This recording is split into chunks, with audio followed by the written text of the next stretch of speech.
Go to. You have known what you should not. Barry, you want to be an actor. You need to break out. You're a world-class assassin. This is all you do. But that's not who I am. My queen, the Lord, my... Wow. Help me get better. You can draw on something painful. I don't think that can be my process. The blood in your hair? It's a nice touch.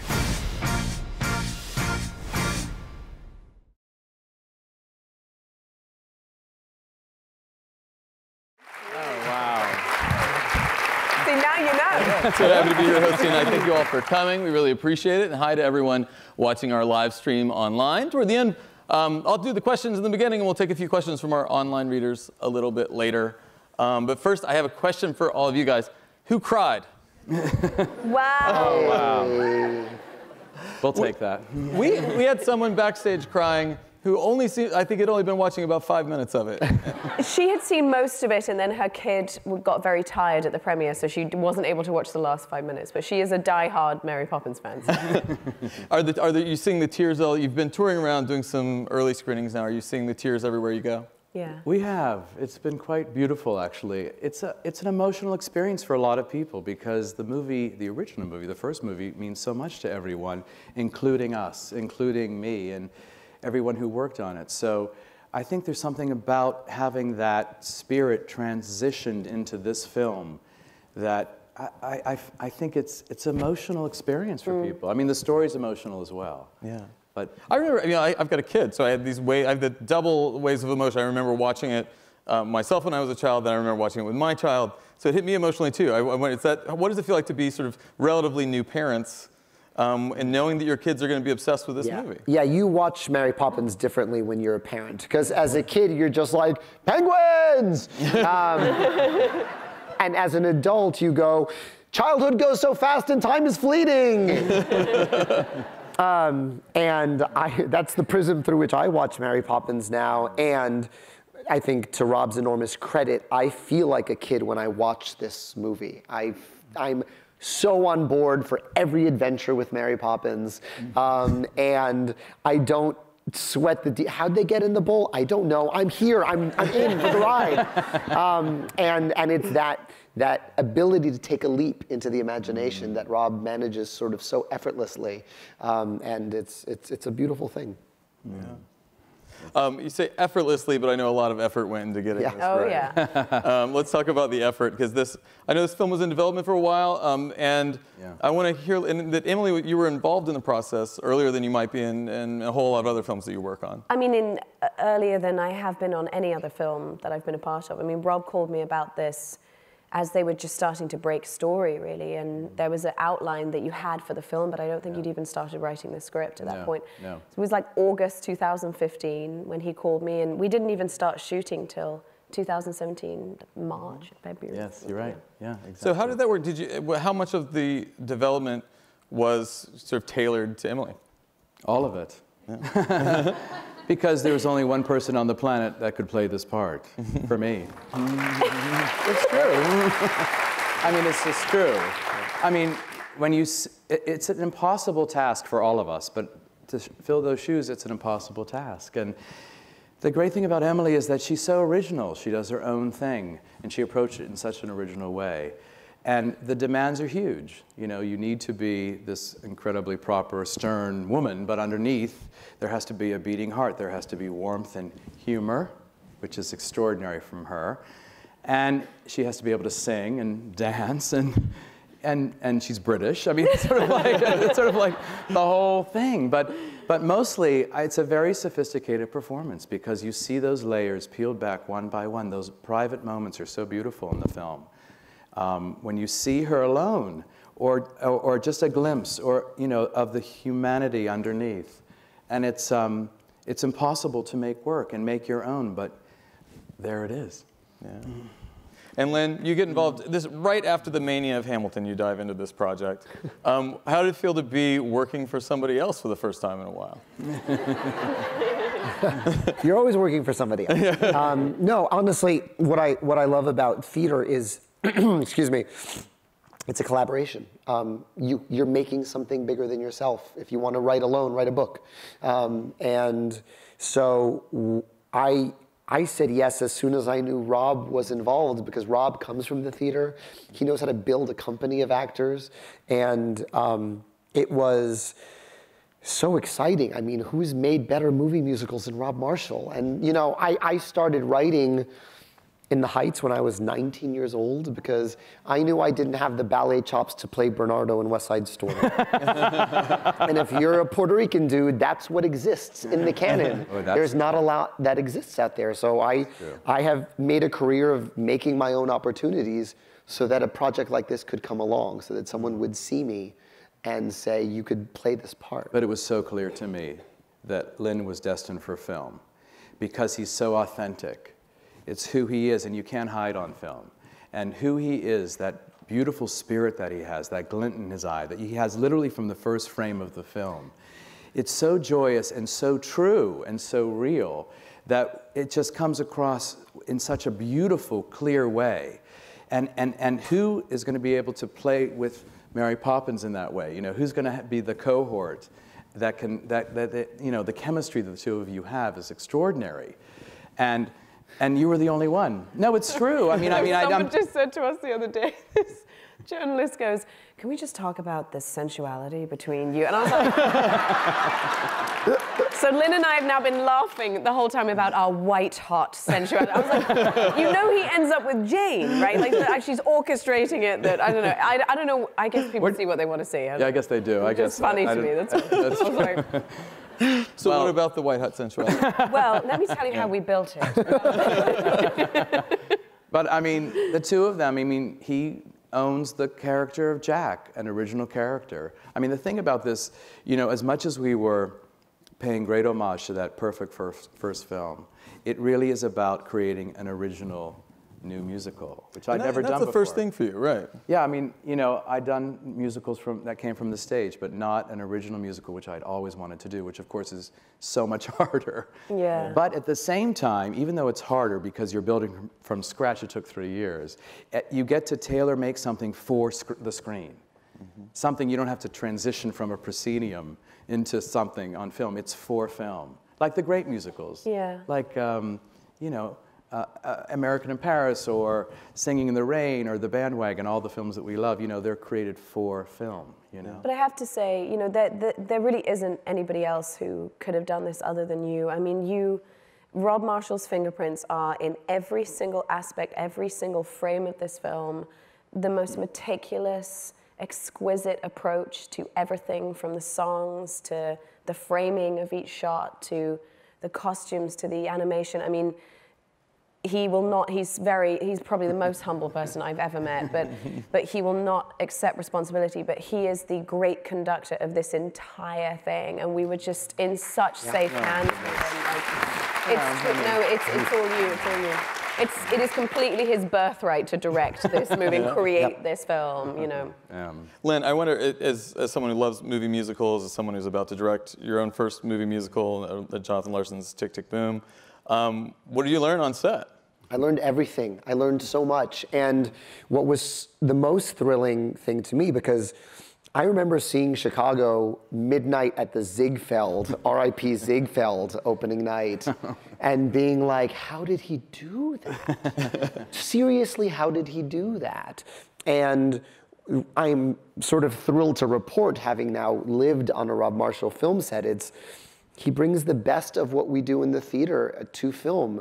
The discipline, the rehearsing for 9 weeks so that we build a company. He builds a brain trust of like-minded artists. He's got his partner, John DeLuca, and 3 associate choreographers, and they all understand Rob's vision because they all got in a room and talked for a long time until they were all making the same movie.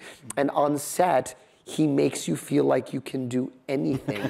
And so suddenly you can do anything because you want to live up to what Rob sees in you. And how great is that? Instead of tearing someone down and pulling them back up again, it is all about we know you can do this. You're the only one who can do this. And you go, oh my God. I really I'm am. the only one who can do it. And But so they are you work to earn Rob's trust in you, and it's a great way of making a movie, and it's a singular vision because he shares it, and he's so inclusive and lets the best ideas bubble up. Do you see how lucky I am? Love that. Lucky. And let's talk about how that work happens, because I'm curious.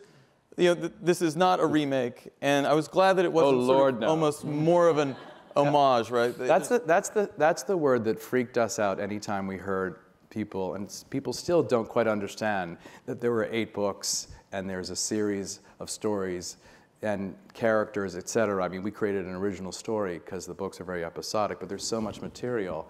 So anytime we heard the word remake, we were freaking out because this is a continuation of the story. And it's set 25 years later in the Depression era, which was very specific because that's when the books were written. And it's nice to see in the books the Depression era. You can feel it in the books. They talk about the bank being broken, and they talk about that 17 Cherry Tree Lane is the shabbiest, smallest house on the street, and then Mrs. Banks had a choice between fixing up the house or having children. I mean, so, and it just felt, I don't know, and somehow that period of time, to set it in the Depression era, I mean, the original film was set in 1910. A much more innocent time. But this film set in the Depression era, and that feels somehow current to me. Struggling in a darker time, which I think we all understand what that means. We're all feeling we need a lift, and we need the ray of light to come into our lives, an injection of hope, which is what she brings when she comes out of that sky and helps to bring that hope into people's lives. And that's the message of the film, really. Looking for that hope inside you. I see a beautiful boy right there, a child. You have it already. We need that injection of hope and joy in our lives to remember what it's like to see life through a child's eyes. Yeah. And it seems to me that this year has been a year where some very optimistic, hopeful surprise hits have happened. We've had Crazy Rich Asians exceed expectations. The Mr. Rogers documentary. Yeah, that's a beautiful My Neighbor was a Yeah. huge surprise hit. One of the only documentaries in history to make over $10 million. Yeah. We all need that. I lived on his street. Did you know that? Did you really? What? He was my neighbor. Oh my goodness, I didn't know that. Did you know that? I'm from Pittsburgh. And I grew up on Beechwood Boulevard, and Fred Rogers and his family lived on Beechwood Boulevard. Yeah. Wow. I went trick-or-treating at his house. Did you see him just around the neighborhood? Yeah, because it was just Fred Rogers. It's just Fred Rogers. Yeah. Just old Fred Rogers. At like number 12. America's neighbor. Yeah. Isn't that weird? How amazing. Isn't that crazy? Yeah. Anyway. Of course you lived on Mr. Rogers Street. Of course you did.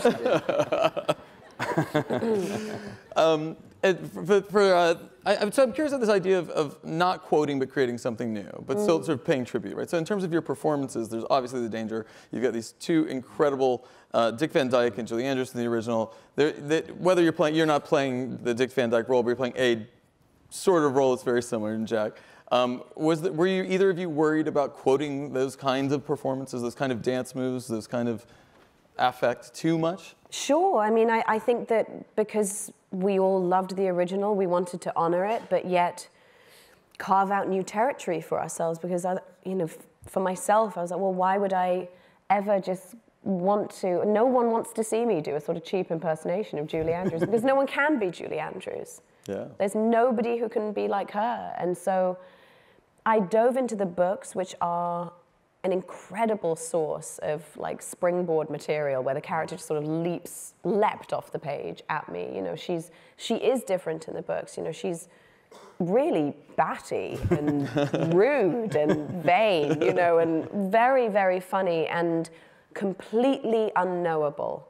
And that's what I kind of love about her, because she is kind of like a superhero to me.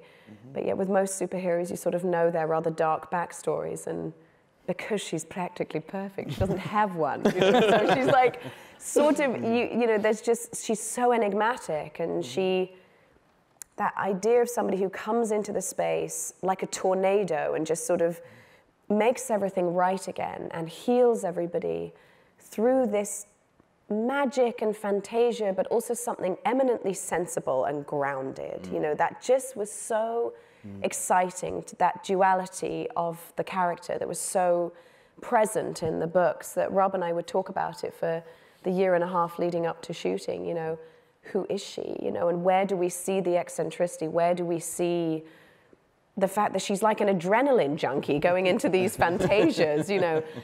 And I think even the blue coat that I wear on arrival, Sandy Powell, incredible costume designer, the outside of it is rather austere and stern, and the inside is this absolutely mad fluorescent orange polka dot, you know, and that's her, you know, that's how I saw her, and that's how I approached her. It's interesting you call her an adrenaline junkie, because I was wondering, so why does Mary Poppins do what she do? Because she is the inner child, you know, and in many ways, she is, it's not necessarily that she believes in infusing magic into everyday. She is everyday, you know, at the same time as being magical. She's the concrete, she's the thing that grounds you. And so I think she's probably the most empathetic character I've ever played, actually, because she comes in, she recognizes what you need, and she gives it to you.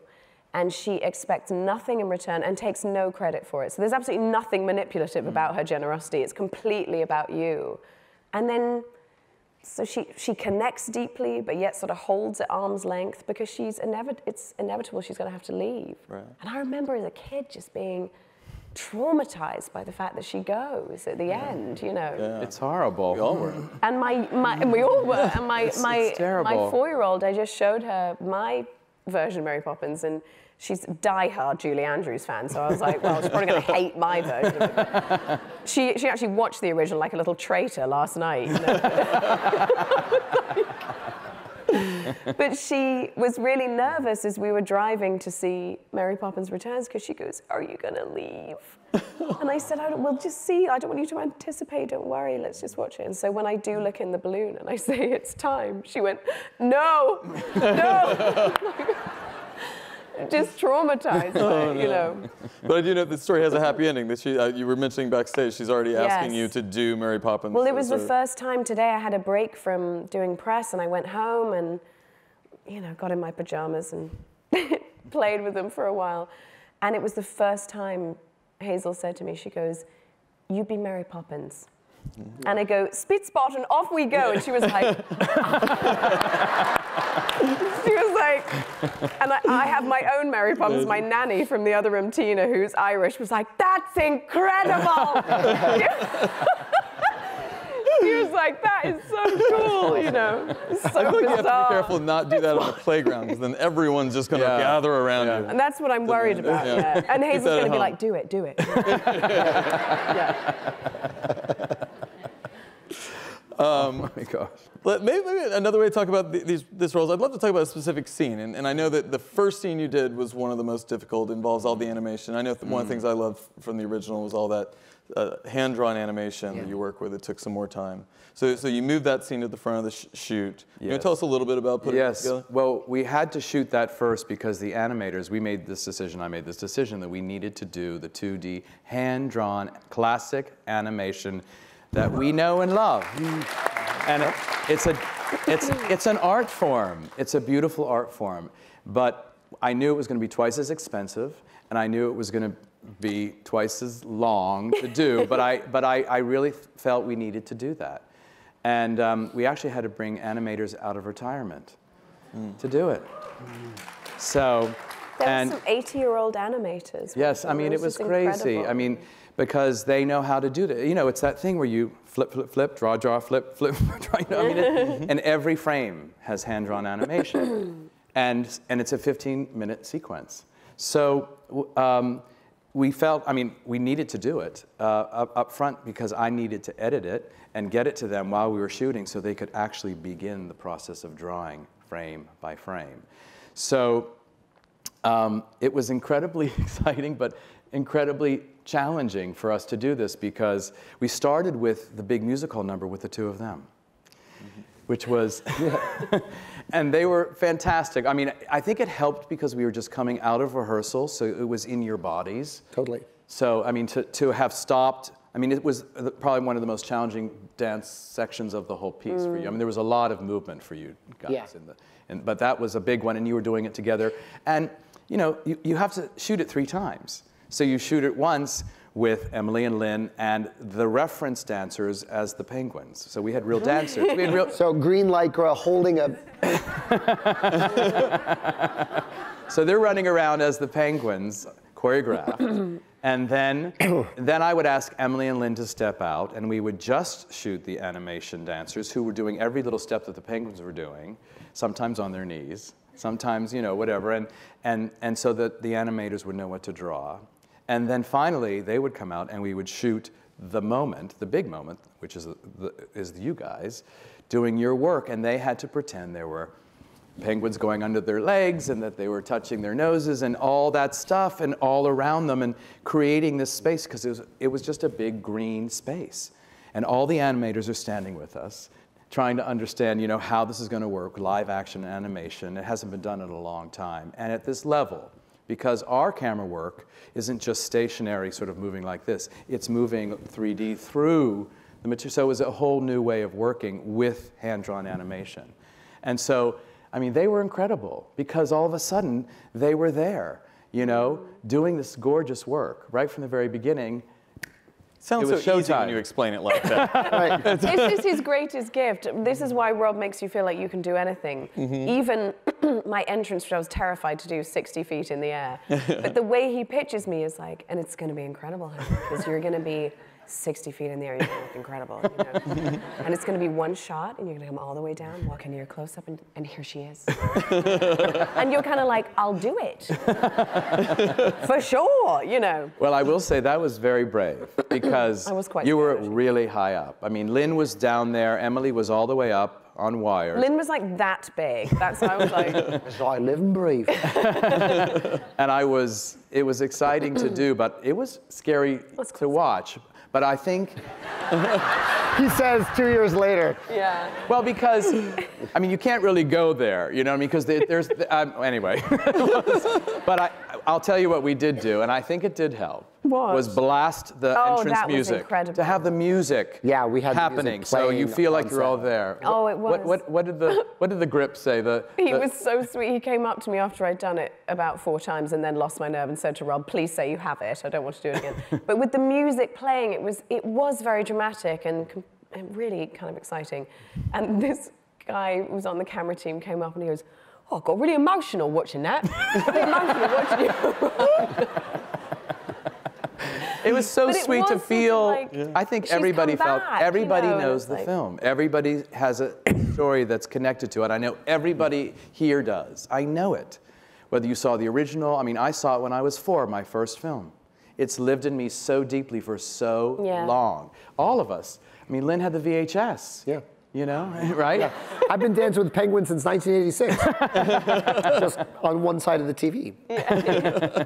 So what did it feel to be doing it for real? Or not quite for real, but, you know, close. Pretty wild. Yeah. I mean, you know, the first day of rehearsal, John DeLuca hands each of us a hat and cane and go, all right, here are your co-stars, and shows us these cardboard cutouts of these penguins. And I mean, it was so much fun to put together. It was really, you know, because we don't get to see the result of it for another 1.5 years.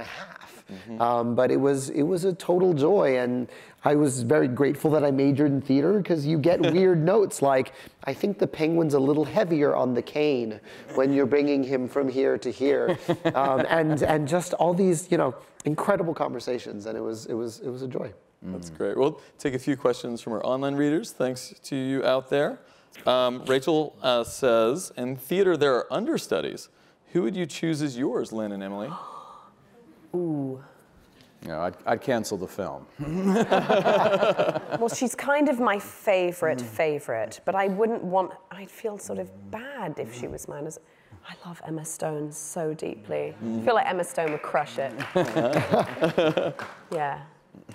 So if there's like an 8-show-a-week movie and I had an alternate, oh, that's, you know what? I think... You could choose Benicio del Toro instead of... Yes. I don't think he's got the notes. Yeah. I'd pull Dick Van Dyke. He can do it. All right. He'd be fun. Perfect, Len. Yeah.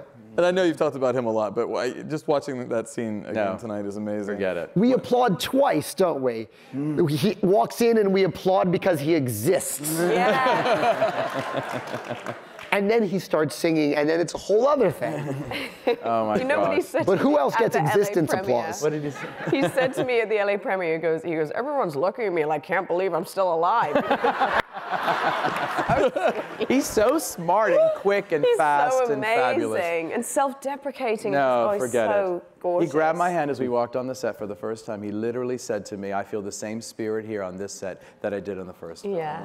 And that Rob was cried. it for me. That was it. That was it for me. Lights out. Now I see him and I start to cry. Yeah. Because it's too much. It's too full circle. too much. It's too crazy that 54 years later he's playing basically the same character of the Yeah. old banker he played.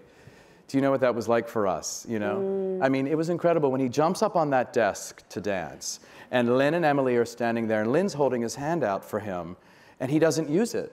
He pushed it away, didn't he, or just didn't use it? Well, we had sort of contingency plans to get him up on the desk because he's 91 years old, and we're like, all right, so maybe I could spot him here, and you could help him up this way if he's not feeling up to it, whatever it is to make him feel comfortable, and then he just sort of was like...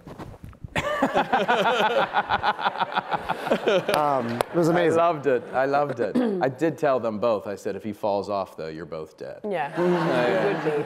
We're spotters. He was fine. He was perfect. More than fun. Yes, more than fine. Susan says, what characteristics did you, this is for you, Rob, what characteristics do you see in Lynn and Emily that match their characters? Oh my gosh. So many. So many. I mean, with Emily, I mean... I can fly. No, it's her depth of feeling. I mean, Mary has to have a great feeling to come to heal this family that's dealing with all this loss. Emily has great compassion and great depth of feeling, for sure. Yeah. And Lynn has a spirit that's through the roof of joy and pure spirit, purity, which he doesn't have a jaded bone in his body. True. Which coming from the theater is unbelievable. He just doesn't. I've never heard him say a mean thing about anybody. So it's that childlike truth that you feel on the screen, and that's the connection. Yeah. Anouk asks, will there be another sequel? Another sequel. How about that? You weren't there. Were you there at this? We had a little Q&A the other day, and this little boy said, will there be a Mary Poppins? He said, will there be a sequel to Mary? I don't know. I now forget how he said it. It was the cutest thing. Mary Poppins. I can't remember. It was the cutest thing. Anyway, will there be a Mary Poppins 3? I don't know. I mean, there's a lot of material in those books. A lot of material in those books, and you know, there is no narrative to them. So that was something that was completely created. So that would be the big challenge. Where do we go? You know, as Emily said so beautifully, she's enigmatic, so what you really don't want to do is go do the backstory of how she became Mary Poppins. Yeah, I don't want to know what she does on the second Tuesday off. Who does? Who does? I like that I don't know what she does on her Yeah. second Tuesday off. You know, anyway. Sweet. I heard that Mark Shaman and Scott Whitman, who co-wrote the music, Yes. wrote tons of songs along the way. Yeah. They said as much more songs than ended up in the actual movie. Sure. It's true. Are there any that you just are going to release separately or that you really miss? Well, the only one I think we might on a CD, it would be fun to hear some of the progressions of, I mean, Emily and Lynn both had many versions of their first song. Yeah. I think we had maybe 4 or 5 songs, Lynn, for your first song. It was the first film after 54 years. It's sort of like, okay, this has so much that has to be done here. We have to set time and place and tone and character. Yeah. And so... The Anthropomorphic Zoo would also be interesting. Oh, there was a that's whole fun. other sequence. The Anthropomorphic Zoo. Oh, that was fun. That was a Yes, good song. That's a good one. Yeah. It was, but it was sort of like competing with the music hall. They were sort of 2 big moments. So now it's the Royal Dalton Ball getting to the moment, and it works perfectly. It's sort of like, here we are in the bowl, and then like, here we are in the music hall, and they sort of build on each other. But there was a whole sequence where we were seeing this anthropomorphic zoo. It was too long an animation And it sequence. was from the books, right? It was from the books. The concept was from the books. Yeah, because people were in cages and the animals were outside the cages looking at the people in the cages. It was very funny. And, but it was just too long and actually very complicated, so a lot of too much drawing. Right. But, and Emily, we had, I want to say 3 or 4 different songs for your first song as well. And there was one that very almost made very the cut, close. It was called Stuff and Nonsense. Stuff and Nonsense. Yeah. And it was a called beautiful what? Stuff and Nonsense? Stuff and Nonsense. which is the words are in the I think The they're beginning is quite similar. Yes, and also I think the phrase "stuff and nonsense" somewhere in the Some stuff and number. nonsense could be fun. Yeah. They just threw it in there. Yeah. Right. Last question for you. And there's something we touched on earlier, but Julio from Facebook says, why is Mary Poppins relevant in this day and age? We touched on this a little bit. What does it mean now that it didn't mean first time? Well, I just think we need her so badly now. I just think we need her. I need her. I need to shut off the news and watch her come into our lives. I mean, that's what I need. So, just to remember, I mean, that's what P.L. Travers, it's all through the books. It's so beautiful. Her work is so beautiful because the P.L. Travers lessons inside everything is all about rediscovering the child inside you and making that life choice to see life that way. And if you walk out of here after seeing this film and you have a little sense of that, you know, a little moment of that in your life, you know, we've done our job. There's that beautiful moment where Angela Lansbury, his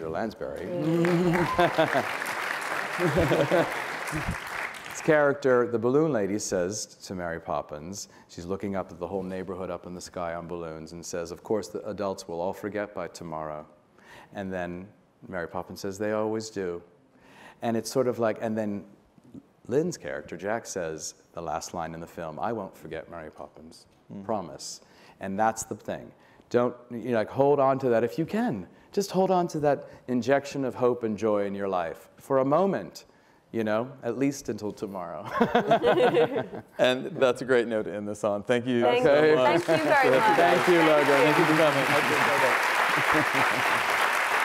Oh, my God.